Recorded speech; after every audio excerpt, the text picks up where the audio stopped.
basanzwe ari abategetsi b'ibihugu by'ibihanganye ntageranwa mu isi, binafite ijambo rikomeye muri politiki mpuzamahanga. Ubwabo kandi bashobora kuganisha ibintu uko babyifuza n'uko babyumva. Aba bategetsi bishyize hamwe biyita bane bahambaye cyangwa bane b'ibihangange. Barihuje bashinga itsinda cyangwa se igisa n'ihuriro ryo kumvikana no guhuza politiki ijyanye n'umutekano. Bahura no mu nama izwi yitwa n'ubundi iya bane Patriotic Security Dialogue. Ibiganiro bihuza bane ariko bivuga ku mutekano. Inama imaze kumenyekana nka Quad Summit.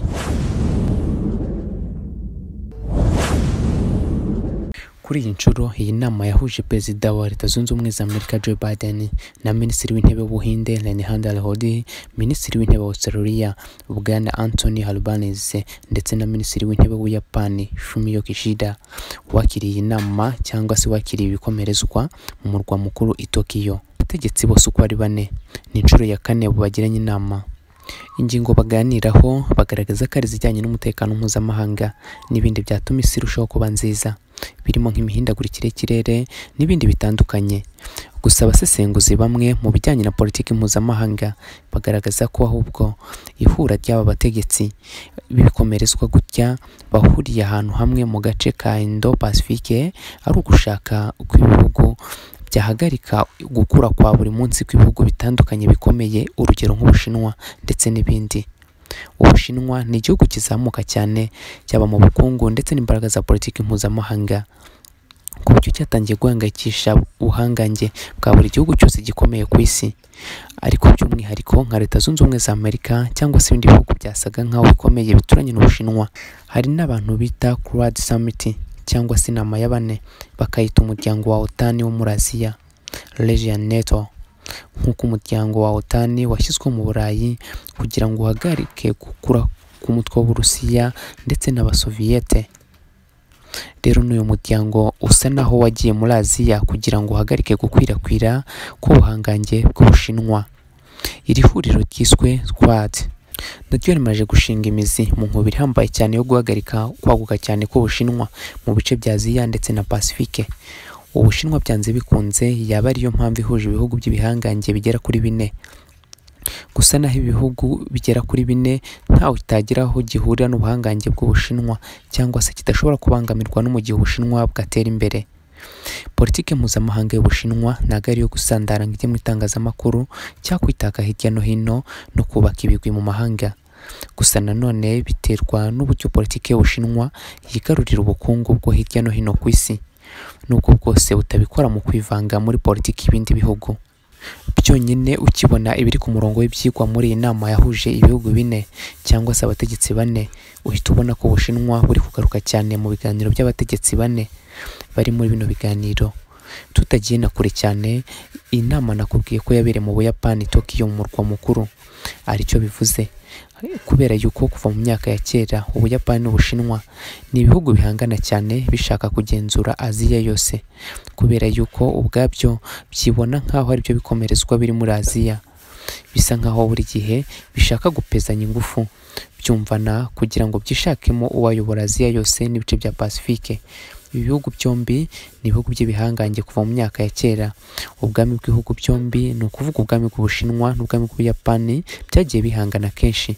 Icyitwa intambara ni ibintu bumva cyane kugera no mu myaka ya vuba 1996. Nanone ariko ugarutse kubyigwa muri iyi nama uhita ubona ishusho y'icyo inama igamije, kubera yuko nk'ubu ingingo ya mbere kuganirwaho ni ingingo y'Ubushinwa ndetse na Taiwan. Hibazwa niba ikirwa cya Taiwan gishobora gukora ikitegamiye ku Bushinwa cyangwa se bashakisha ku Bushinwa butakomeza kugerageza imbaraga zabwo muri Taiwan. Taiwan ni ikirwa Ubushinwa bugaragaza ko cyahoze ari icyabwo kandi n'ubu ari icyabwo, ariko Taiwan nayo ikaba igaragaza ko ari igihugu gisa naho kigenga nubwo gifite ubwigenge bucagase, itagomba gufata amabwiriza yose i Beijing. Taiwan kandi yagiye igaragaza kenshi ko ishaka gukorana bya hafi na Leta Zunze Ubumwe za Amerika, ndetse Abanyamerika bagakora nk'aho bashaka gushyira ibirindiro bya gisirikare muri Taiwan. Ibya Taiwan muri iyi nama biri kuganirwaho cyane kandi nibyo bigaruka kenshi. Bisa nk'aho noneho byafashe indi ntera, ubwo perezida wa Leta Zunze Ubumwe za Amerika Joe Biden yatangarizaga hanga mu Buyapani aho yitabiriye inama y'uko igisirikare cya Leta Zunze Ubumwe za Amerika kitazatsinda na gato gutabara iki kirwa cya Taiwan mu gihe cyose ingabo z'Ubushinwa zakwinjira muri Taiwan zishaka kuyihungabanya. Ibyo kwigarura Taiwan bikozwe n'ingabo z'Ubushinwa nabyo ni ikintu kigarukwaho cyane byihariye, nabyo biragenzurirwa hafi n'inzego z'ubutasi za Leta Zunze Ubumwe za Amerika, cyane cyane ko muri uku kwezi zanabwiye Kongere y'Abanyamerika ko Ubushinwa buri kubaka igisirikare kigamije ndetse kinafite ubushobozi bwo kwigarurira ikirwa cya Taiwan. Ku Banyamerika iki kirwa gishobora guhura n'ibibazo bitandukanye birimo no kugabwaho ibitero n'Ubushinwa. Ni ibintu bishobora kuba hagati y'umwaka wa 2022 n'umwaka wa 2030. Muri iyi nama rero yahuje abategetsi bane bakomeye mu isi, nta n'umwe uvuyemo, bahuje ijwi rimwe ryo gushyigikira Taiwan mu bwigenge bwayo nk'igihugu cya demokarasi yuzuye.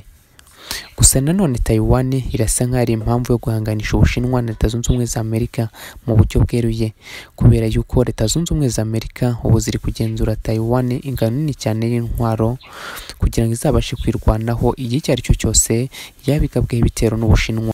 Abandi noneho batangiye kubona ko Taiwan ahubwo kariyo igiye kuyobora uburasirazuba bw'isi, ndetse abantu benshi batangiye kuvuga ko Taiwan igomba kwiga amasomo akomeye mu kwihagararaho nk'uko Ukraine yabikoze ikihagararaho imbere y'igisirikare cy'Uburusiya gihambaye cy'Uburusiya. Indi ngingo iri kuganirwaho nanone ni umubano w'Ubushinwa n'ibirwa bya Salomo, aho Australia na Leta Zunze Ubumwe za Amerika bagaragaje ko amasezerano ajyanye n'ubufatanye mu by'umutekano hagati y'Ubushinwa n'ibirwa bya Salomo yiswe Security Pact agasinwa mu kwezi kwa kane kwa 2022 yabaye uburyo bwo guha Ubushinwa kubaka ibirindiro bya gisirikare muri ibi birwa biherereye mu nyanja ya Pacifique, kandi ibyo ni ikintu ibihugu bidashaka.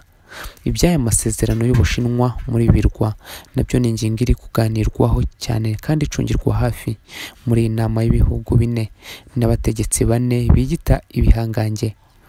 Igomba gukorwa cyane kandi byihutirwa ni uguhagarika umuvuduko kwaguka k'Ubushinwa. Niyo ngingo mu by'ukuri irimo isesengurwaho ngo barebe ukuntu bahagarika uwo muvuduko. Ibihugu bine bifite ijwi rimwe mu kugenzurira hamwe umubano w'Ubushinwa n'ibirwa bya Salomo n'ibikorwa byose by'umutekano hagati y'ibihugu byombi. Indi ngingo nanone iri kuganirwaho muri iyi nama ni igihugu cya Korea ya Ruguru na misile zayo ihora igerageza ubutitsa. Ibi nabyo ni ingingo iri kuganirwaho cyane kubera ko ubwayo ibihugu by'Ubuyapani na Leta Zunze Ubumwe za Amerika zifata igeragezwa ry'ibisasu nk'impuruza y'intambara cyangwa se ibintu bibangamira umutekano wabyo. Ibyo rero bikaba impamvu yo kurenga umurongo ku gihugu cya Korea, ndetse hagomba gushingwa ingamba z'umutekano uhamye ku bugisi, cyane cyane by'umwihariko Aziya na Pacifique bigomba kuba bitikanga umutekano muke watezwa na Korea y'Amajyaruguru. Muri uyu mwaka wa 2022 Korea imaje kugerageza ibisasu kirimbuzi inshuro zigera kuri 14 mu mezi 5 gusa. Uyu mwaka ugeze hafi mo hagati, ariko inshuro 14 ibitwaro bya kirimbuzi muri Korea y'Amajyaruguru byarageragejwe. Izi nshuro ni nyinshi cyane ugereranyije n'inshuro byakozwe mu myaka 2 yashize, kubera yuko nko mu myaka 2020 iki gihugu cyagerageje misile zacyo inshuro 4 gusa, mu gihe muri 2021 zari inshuro 8. Kuba rero Korea ya Ruguru iri kugaragaza ko ifite ibisasu byinshi byo kugerageza kandi biri mu bubiko, isa nkaho ari ingingo ikomeye cyane ku mutekano w'abantu bane biyise abo buhangange cya Squad bane buhangange burenze. Indi ngingo iri kuganirwaho muri iyi nama y'abategetsi bikomerezwa ku isi ni intambara ikomeje kuvugwa cyane mu isi iri muri Ukraine yatejwe n'Uburusiya. Intambara y'Uburusiya na Ukraine ni ingingo ubu ngubu ikomeye cyane ifite kinini ivuze muri iyi nama ya Quad. Gusa kuri iyi ngingo ibihugu bine byose bimeze nk'aho bidafite ijwi rimwe nk'uko bimeze ku zindi ngingo, kubera ko muri ibihugu bine, bitatu muri byo kuvuga Leta Zunze Ubumwe, Ubuyapani na Australia, byo biri mu murongo umwe wo kurwanya no kumvikana neza ko Uburusiya bugomba gutsindwa kandi bikabigiramo uruhare. igomba kandi gushyigikira Ukraine ku buryo bwumvikana, ariko nanone harimo akabazo gatoya. Igihugu cy'Ubuhinde nacyo kiri muri bine biri kuganira mu nama yiswe Quad, nacyo cyarifashe ntabwo cyagira uruhande kigaragaza uko kibogamiyeho yaba urwa Ukraine cyangwa se urw'Uburusiya, ahubwo cyo cyakomeje kugaragaza ko gishyigikiye inzira y'uko habaho ibiganiro by'amahoro no gushyikirana kugira ngo ikibazo cy'intambara kive mu nzira, ibihugu bisubire kubaho mu bwubahane n'amahoro asesuye. Byanatunguye benshi ukuntu Ubuhinde bwabashije kutajya mu murongo w'ibihugu byo muri OTAN cyangwa se ngo bishyikire Ukraine, ndetse Ubuhinde bwakomeje kubana cyane n'Uburusiya muri bihe by'intambara. Nyamara nanone ntawakwirengagiza Ubuhinde ko bufata ikibazo cy'Ubuhinde ndetse ikibazo cyo muri Aziya ndetse na Pacifique. Bamwe mu basesenguzi mu bya politiki mpuzamahanga n'abazobere cyane amakuru y'intambara bagaragaje ko Ubuhinde bwatanze impamvu yabwo kuri aba basangirangendo bikumvikana n'ubwo bwose bigoye. Nuko Ubuhinde bwakomeje gukorana n'Uburusiya kubera ko intwaro bukoresha hafi 50 zabwo zikomoka mu Burusiya. Izi ntwaro kandi zatumye Ubuhinde bukomeza gukomera no kwihagararaho cyane imbere y'ibihugu bya Pakistan ndetse n'Ubushinwa. Ubundi usanga bafitanye ibibazo by'imipaka hagati yabo, ku buryo n'uyu munsi agace ka Kashmir kakiri impamvu y'amakimbirane hagati y'ibihugu byombi, yaba Pakistan ndetse n'Ubuhinde. Bombi barunze ingabo nyinshi muri ako gace ka Kashmir. Ibya Kashmir ndetse n'ishyano badukururiye nabyo ni ingingo tuzaganiraho mu ngingo zacu z'ubutaha. Ibi kandi byabaye impamvu mu kuba Ubuhinde bwarakomeje gushotorana n'Ubushinwa kugeza na n'uyu munsi. Bisa naho ibindi bihugu bitatu bisigaye byamaje kumva Ubuhinde bunemera icyemezo cyabwo, kubera ko Ubuhinde butigeze bushyikirana gato Ukraine muri iyi ntambara. Ngizi ngingo ziruganirwaho cyane muri inama yiswe Quad, hakongerwaho noneho n'izindi mpamvu zumvikana kandi zigomba kuganirwaho, urugero nka COVID-19, gukingira abatuye isi, ihindagurika ry'ikirere ndetse n'ibindi bitandukanye. Ariko kenshi abagize Quad bari baganira ku mutekano n'ibisubizo by'ibihugu bwabo cyangwa se n'ibihugu bagenzura. Ku rundi ruhande Ubushinwa nabwo ntabwo bwari iminwa mu kugaragaza ko bubangamiwe cyane no guhuza imbaraga kw'ibi bihugu, kubera ko kuri iki cyumweru Minisitiri w'Ububanyi n'Amahanga mu Bushinwa yongeye yatangarije abanyamakuru ko iri huriro rya Quad ryashyiriweho kubangamira inyungu z'Ubushinwa hamwe n'ubutegetsi bwa Beijing. Ni nabwo kandi bwatangije inkundura yo kwita iri huriro OTAN yo muri Aziya.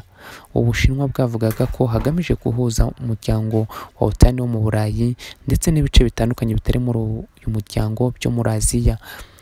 Ibi ngibi koko iri huriro ryashyiriweho Ubushinwa bisa nkaho nta kwibeshya ririho, kubera ko iri huriro ryatangiye muri 2007 ariko cyongeye imikoranire mu myaka ya vuba ahangaha, ubwo Ubushinwa bwatangiye gutera imbere cyane no kugira igitinyiro mu isi.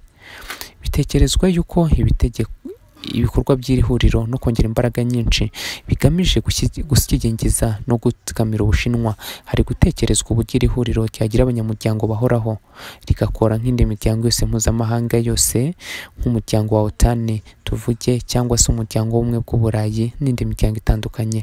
Gusa ikizwi neza kandi na bose ni uko ubu ngubu aba bategetsi bahuriye Tokyo bari kujyana ibiganiro ibimenyekana n'ibitamenyekana bigamije kwagura politiki mpuzamahanga y'Abanyamerika n'inshuti zabo no gutsikamira politiki y'Ubushinwa n'inshuti zabo, nanone kugera urugero nk'Uburusiya ndetse n'abandi.